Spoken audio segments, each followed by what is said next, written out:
또 오늘 말씀은 말씀에 순종하는 교회라는 제목으로 또 이렇게 은혜를 나눕니다.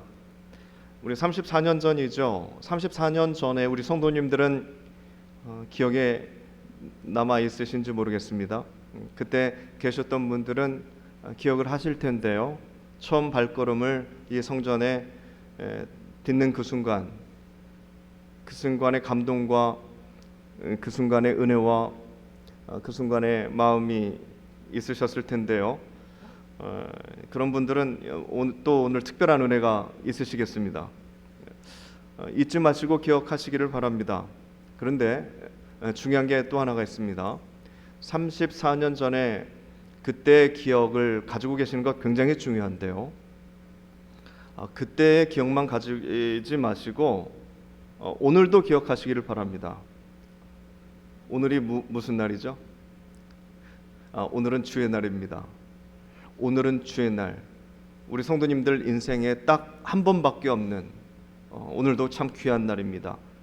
그래서 오늘의 은혜가 또 앞으로 우리 성도님들, 우리 교회의 34년, 앞으로의 또 34년을 이끌어갈 것입니다. 그러니까 오늘도 굉장히 중요한 날입니다. 그러니까 지금까지 지내게 하신 우리 하나님께 영광을 올려야겠죠. 그리고 또 앞으로 우리를 인도하여 가실 우리 하나님의 약속과 축복과 그 은혜에 우리는 또 영광을 올려야 될 것입니다. 모든 것이 하나님의 은혜입니다. 감사의 제목이고 또 우리의 마음가짐이 되어야 할 것입니다. 그래야 과거도 의미가 있고 오늘도 의미가 있고 또 34년 후에도 기억될 오늘 의미가 있을 것입니다. 그런 의미를 만들어가는 귀한 우리 복된 성도님들 되시기를 축복합니다. 아멘. 요즘 다시 기승을 부리고 있는 것이 코로나 바이러스입니다. 다시 유행을 하고 있습니다. 그런데 이제는 누가 걸려도 그렇게 이상한 상황은 아니죠. 저희 교우들도 다시 또 걸리는 분들이 계셔서 개인적으로 격리를 하시고 또 치료를 하고 계십니다. 걸려도 잘 이겨내면 되는데 그런데 이제 면역력이 문제입니다. 면역력이 부족하면 또 여러 가지 또 특이 사항들이 겹쳐서 나오기 때문에 특히 우리 연세 드신 우리 어르신들은 조심해 주시기를 바랍니다. 상황에 따라서 오늘도 이게 적지 않은 성도님들이 마스크를 쓰고 계시는데 상황에 따라서 마스크도 잘 사용해 주시면 도움이 되겠습니다. 3년 좀 더 됐나요? 그 코로나19 때문에 전 세계가 팬데믹에 빠졌습니다. 각 나라마다 대처하는 방법이 다 달랐습니다. 근데 우리나라는 나름대로 각별한 격리가 있었죠. 빠른 그 위기 대응 능력이 있었어요. 우리나라는 이제 그렇게 대처를 했는데 우리나라 안에서 개인의 대응이나 우리나라 안에 있는 여러 가지 단체들의 대응은 또 달랐습니다. 단체들마다 달랐고 개인마다 달랐습니다. 어떤 단체는 모일 때마다 입에 소금물을 이렇게 뿌려주었죠. 또 바이러스와 상관없이 그 단체 모임을 열심히 했던 이단, 집단들도 있었습니다. 그런데 그런 와중에서 우리 한국 교회는 당시에 나름의 그 현장 예배를 멈췄습니다. 그리고 집에서 가정 예배를 드렸고요. 영상을 통해서 영상 예배를 드리면서 신앙생활을 유지했습니다. 짧은 시간이 아니었죠. 꽤 긴 시간이었는데 근데 꽤나 빠른 대응을 해 주셨습니다. 어디에서는 전쟁이 일어나고 지금도 마찬가지지만 어디에서는 난민이 생기고 지진이 일어나고 세계 어느 곳에서 세계뿐만이 아니라 우리나라도 마찬가지입니다. 여기저기에서 여러 가지 사건 사고가 일어나고 있습니다. 잘 보면 주님의 사랑이 더 각별하게 필요한 곳들도 있습니다.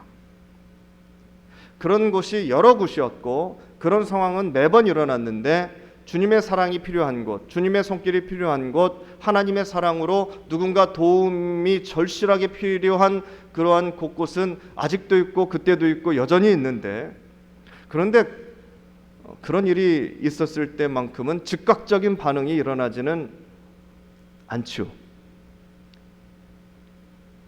코로나19 앞에서는 꽤나 빠른 반응이 있었는데, 그런데 아직도 주님의 사랑이 필요한 곳에는 즉각적인 반응이 이루어지고 있지는 않습니다. 물론 간혹 그런 교회가 있습니다. 홍수 피해가 난 지역에 국가 자선기관보다도 더 빨리 가서, 공무원들보다도 더 빨리 가가지고 어려운 사람들을 구해주고 도와주고 피신시켜주고 하는 그런 교회, 물품을 지원해주고 하는 교회들이 간혹 있습니다. 굉장히 빠르죠. 이번 새만금 잼버리 대회가 무더위와 태풍으로 중간에 멈추고 수도권으로 이동을 하였습니다. 근데 그들을 어디에서 다 수용을 해줄 것이냐? 대형 교회에서 손들고 나섰습니다. 대형 교회들이 이들을 수용해 주었습니다. 사실은 이전보다 더 편안한 장소를 교회가 제공해 준 겁니다. 공무원들보다도 더 빠른 대처가 이루어졌습니다. 왜요? 교회는 준비가 되어 있기 때문에 그렇습니다. 교회는 늘 식사를 하고, 그죠? 식당을 따로 만들 필요가 없어요. 저희 교회도 식당이 매우 넓죠. 교회는 받아줄 수 있습니다. 준비되어 있기 때문에 그렇습니다. 그 외에도 하나님의 말씀과 하나님의 마음을 아신다면 우리는 그런 것들 이외에도 즉각 반응을 해야 될 일이 우리 일상에서 너무 많습니다. 사람의 말뿐만이 아니라 하나님의 말씀, 하나님의 의도, 또 교회의 비전, 또 우리의 신앙생활 나름대로의 결단 등이 있기 때문에 늘 생각만 하지 마시고 약속한 게 있으시잖아요. 결단한 게 있으시잖아요. 함께 가자고 한 것이 있잖아요. 거기에 발맞추어서 같이 함께 갈 수 있는 것, 아니면 내가 먼저 가서 준비해 놓을 수 있는 것들이 다 있단 말이죠. 우리 찬양대도 마찬가지고요. 늘 먼저 와서 준비하시고 연습하시고, 또 예배 후에도 또 남아서 또 뭐 이런 것들이 우리에게 있단 말이죠.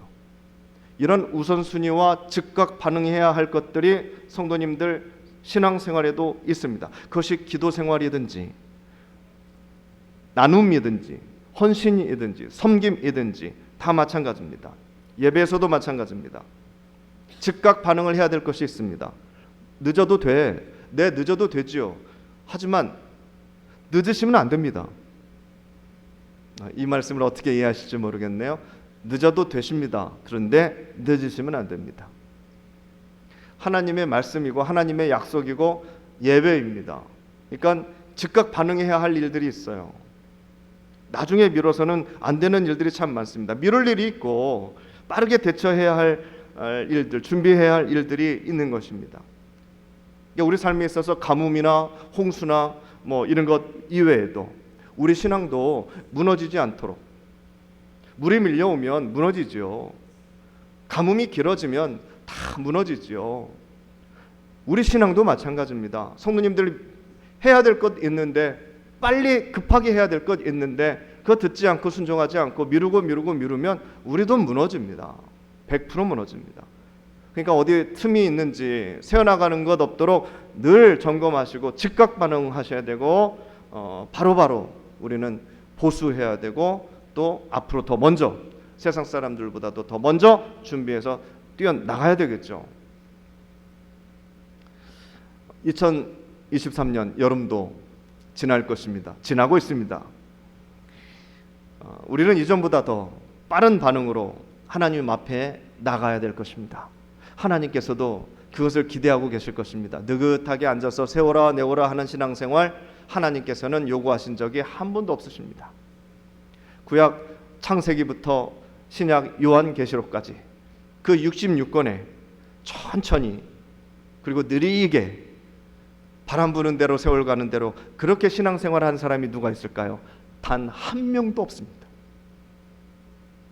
오히려 급하면 급했지, 오히려 나를 세고 조마조마하면서 하나님의 사인을 기다리면 기다렸지, 느긋하게 신앙생활한 사람 없었습니다. 그러니까 하나님 앞에서는, 말씀 앞에서는 즉각 반응, 즉각 순종이 굉장히 중요합니다. 오늘 말씀은 하나님께서 사무엘을 부르시는 장면이죠. 처음에는 하나님의 부름을 들었는데 반응하지 못했어요. 몰랐으니까. 어떻게 반응해야 될지 몰랐으니까 그건 어쩔 수 없죠. 엘리 제사장이 가르쳐 줍니다.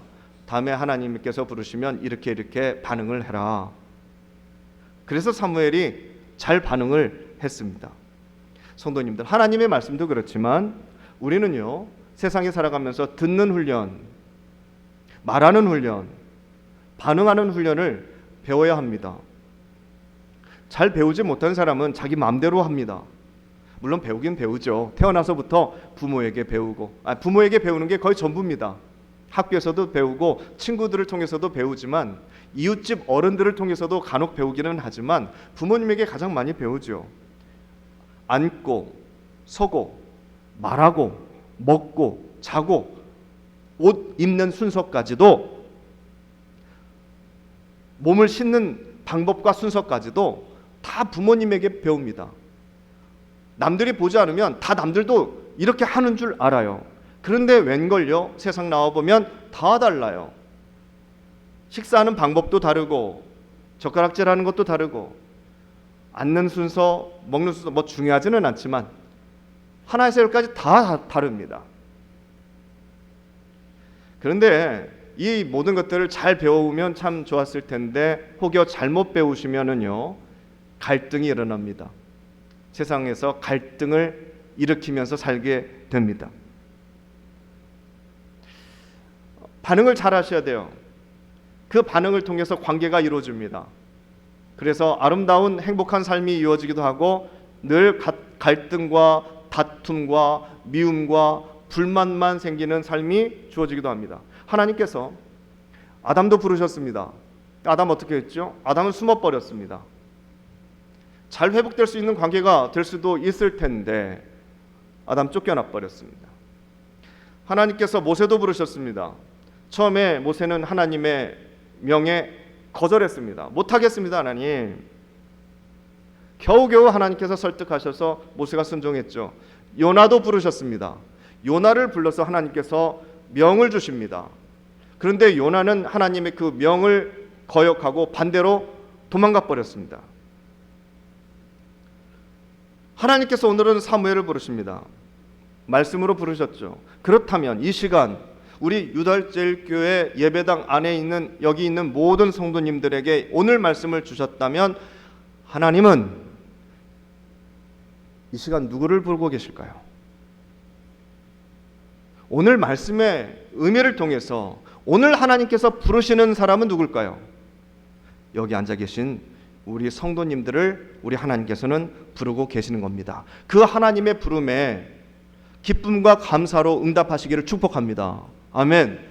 한 명도 소외되시는 분 없이, 한 명도 변명하지 말고, 한 명도 거절하지도 말고 도망하지도 말고 하나님께서 부르실 때 바로 즉각 응답하실 수 있는 우리 성도님 되셨으면 참 좋겠습니다. 여기 앉아 계신 것도 부르심의 응답입니다. 성도님들은 매주 지키는 주일이라 생각하시겠지만 아니요, 그렇지 않습니다. 여기에 앉아 있지 않는 것 굉장히 쉽습니다. 오히려 성도님들은 쉽고 편하게 여기 앉아 계신다고 생각하시겠지만 잘 생각해 보세요. 여기에 앉아 있지 않는 것이 훨씬 쉽습니다. 훨씬 편합니다. 훨씬 재밌을 겁니다.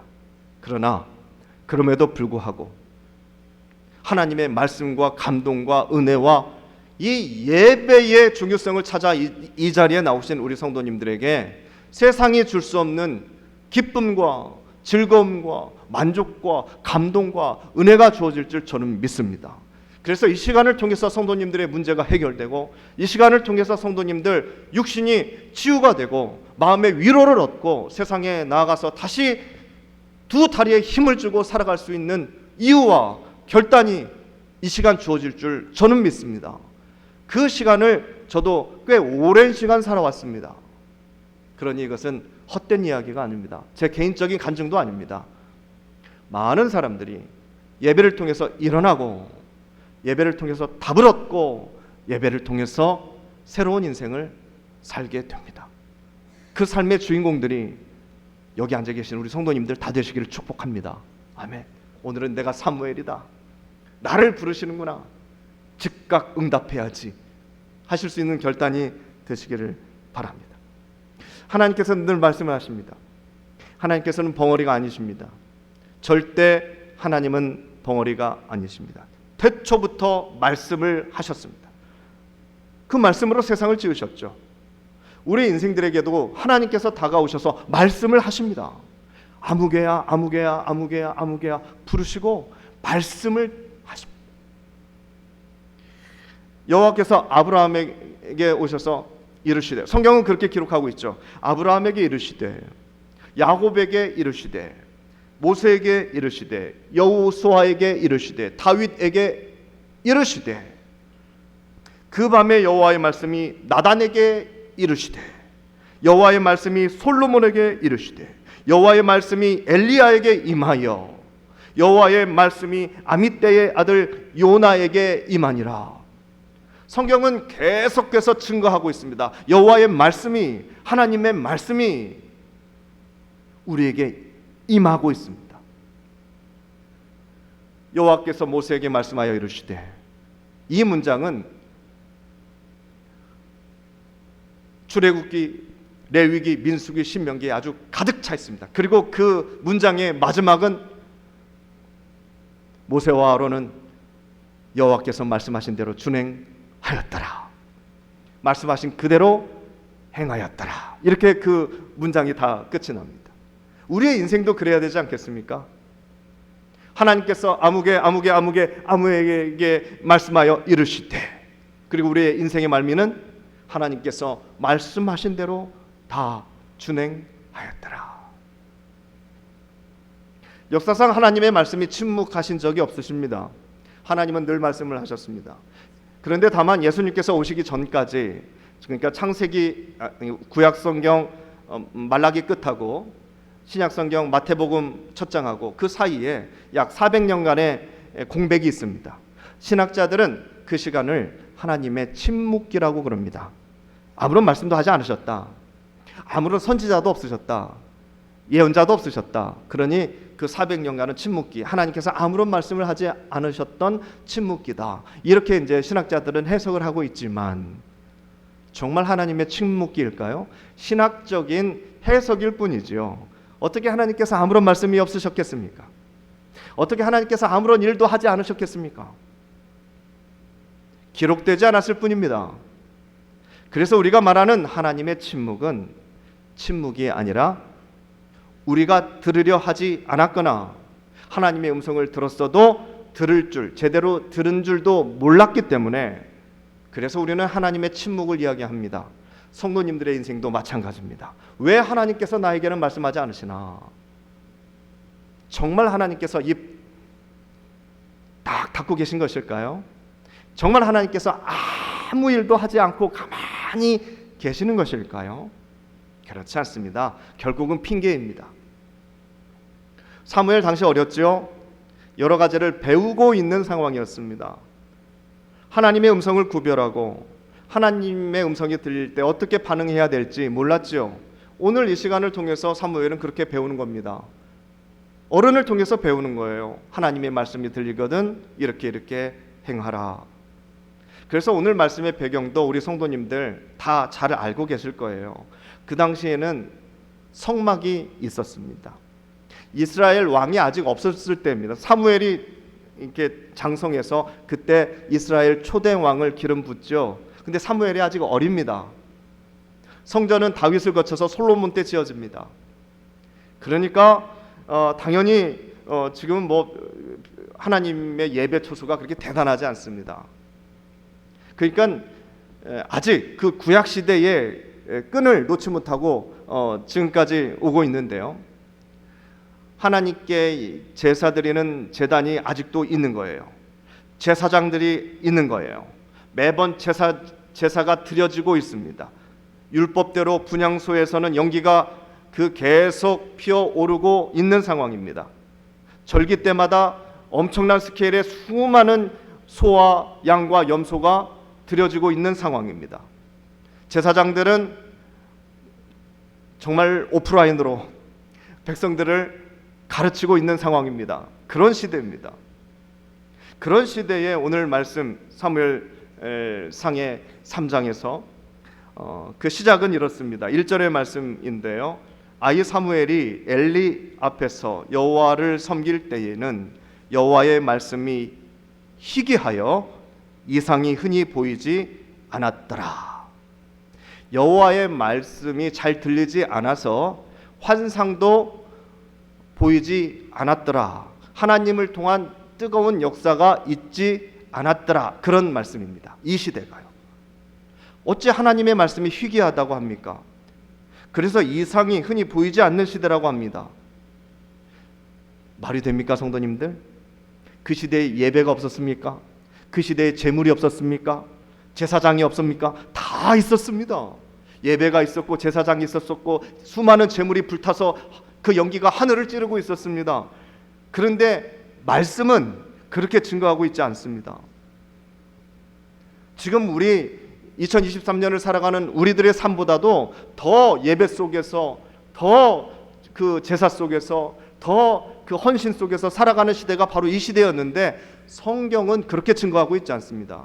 하나님의 역사가 보이지 않더라. 이렇게 성경은 해석하고 있죠. 그때 뭐 포로 시절입니까? 그래서 예배 한번 드리기가 굉장히 어려운 시대입니까? 전혀 아닙니다. 하나님 믿는 사람들 핍박하는 시대 아닙니다. 오히려 말씀의 풍성함 속에 있었습니다. 그런데 말씀은 풍성한데 하나님의 역사는 희귀해져 가고 있는 시대가 바로 이 시대였습니다. 하나님의 역사가 침체되어 있는 시대. 홍수 속에서 먹을 물 없다고 하죠. 천지가 물인데 먹을 물이 부족할 때가 홍수 그때입니다. 성막은 있는데 은혜는 없습니다. 희생 제사는 드려지고 있는데 그 하나님의 사랑과 그 하나님의 용서가 우리에게는 없었습니다. 제사장이 하나님의 말씀을 가르치고는 있는데 살아계신 하나님의 말씀은, 살아계신 하나님의 음성은 들리지 않고 그 말씀이 행동으로 전혀 이루어지지 않는 시대가 그때였습니다. 그렇다면 어느 시대와 비슷할까요, 성도님들? 우리 한국교회의 현실입니다. 교회는 많은데 교회다운 교회가 없습니다. 말씀, 설교 말씀의 홍수 속에서 살고 있는데 진짜 설교도, 진짜 말씀도, 감동도 없습니다. 저마다 목사님들이 하나님의 말씀이다, 하나님 말씀이다 하시는데 믿을 수가 없습니다. 종교 행사도 어마어마하게 많습니다. 자선 사업도 많습니다. 그런데 왜 하나님의 음성이 들리지 않는 겁니까? 그런데 하나님의 음성이 왜 성도님들의 가슴을 치지 않는 겁니까? 하나님께서 침묵하시는 것일까요? 정말 하나님의 침묵으로 핑계댈 것입니까?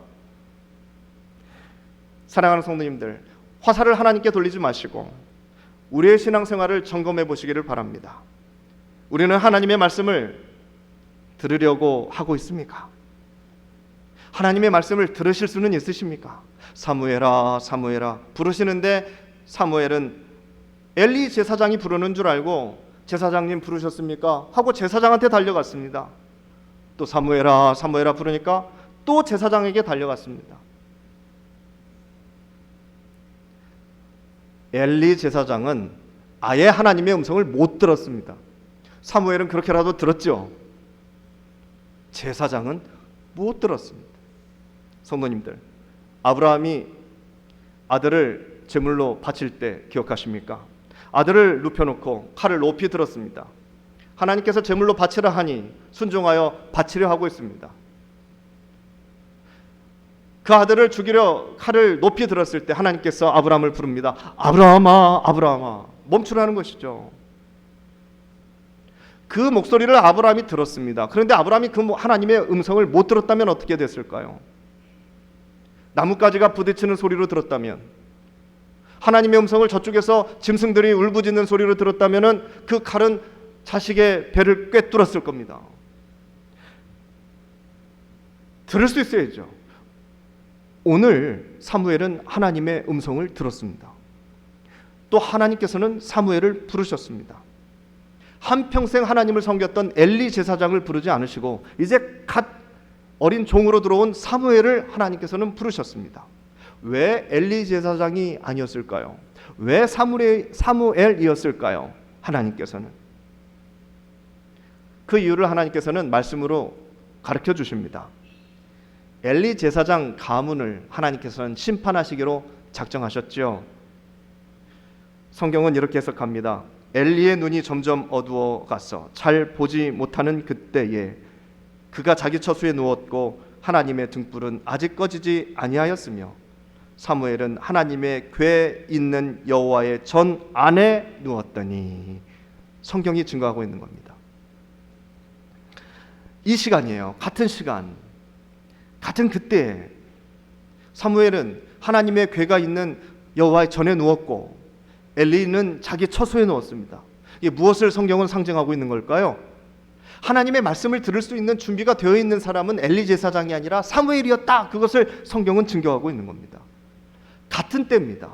같은 때이지만 하나님의 말씀을 들을 수 있는 자, 그러나 제사장이지만 못 듣는 사람이 있다는 것이죠. 우리에게도 똑같이 주어진 말씀입니다. 똑같이 예배 드리지만 누군가에는 하나님의 음성이 들릴 수 있고 누군가에는 하나님의 음성이 들리지 않을 수 있다는 것이겠죠. 사무엘이 어리다고 들었을까요? 아니에요. 나이하고 상관없습니다. 오히려 나이를 먹을수록 철이 들지요. 이제야 하나님을 조금이라도 좀 알 때가 엘리 제사장의 나이 아닙니까? 그 정도는 돼야 하나님을 좀 알아갈 그때, 그러면 하나님의 음성을 엘리 제사장이 들었어야죠. 그런데 어린 사무엘이 듣습니다. 사무엘은 여호와의 전에서 늘 준비된 자세로 살고 있었습니다.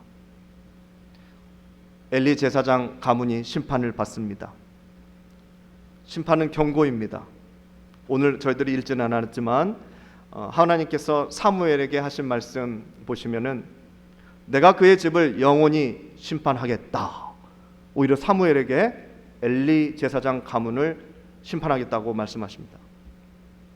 하나님께서 엘리 제사장에게 이야기를 했다고 합니다. 그에게 말한 것은 그가 아는 죄악 때문이니 이는 그가 자기의 아들들이 저주를 자청하되 금하지 아니하였음이니라. 그러니까 하나님께서 사무엘에게만 말씀하신 것이 아닙니다. 진즉 엘리 제사장에게도 이야기를 하셨어요. 말씀해 주셨어요. 너 자식 그렇게 키우지 말아라. 네 자식 때문에 자식도 죽지만 너도 죽고 네 가문이 몰락할 것이다. 미리 사인을 주셨는데 엘리 제사장은 노쇠하여 그 말씀을 순종하지 못했습니다. 즉각 반응하지 못했습니다. 잘못된 아들을 그냥 내두었어요. 경히 여겼죠. 불순종하였습니다. 그럼 엘리 제사장은 하나님의 말씀을 들은 겁니까? 안 들은 겁니까? 못 들은 겁니까? 아니죠. 듣지 않은 겁니다. 들었지만 듣지 않은 것입니다. 사랑하는 성도님들, 우리도 사람의 말을 듣습니다. 부모님 말씀 듣습니다. 목사님 말씀 듣습니다. 선생님 말씀도 듣습니다. 근데 들었으나, 분명히 귀로 듣긴 들었으나 들은 대로 하지 않으면 안 들은 겁니다. 들었지만 안 들은 겁니다. 지금도 이 시간에 수많은 한국교회에서는 하나님의 말씀이 들려지고 있습니다. 그렇지만 들은 대로 하지 않으면 죄송하지만 안 들은 겁니다. 못 들은 겁니다. 똑같습니다. 사랑하는 성도님들, 우리는 오늘 34주년 입당 예배를 기념하여 예배를 드립니다. 34년 전에 그 마음과 그 감동을 그대로만 가지고 올 수 있다면 얼마나 좋겠습니까?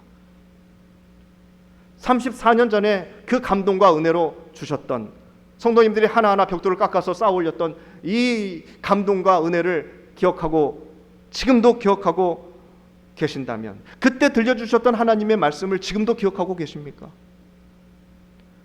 그때 주셨던 하나님의 은혜를 지금도 간직하고 계십니까? 말씀에 순종하여 여기까지 오셨지 않았습니까? 그거는 사실이잖아요. 우리는 하나님의 말씀에 반응하셔야 돼요. 그래야 또 앞으로 34년을 함께 또 나아갈 수 있는 겁니다. 그런데 말은 쉽죠? 쉽지 않습니다.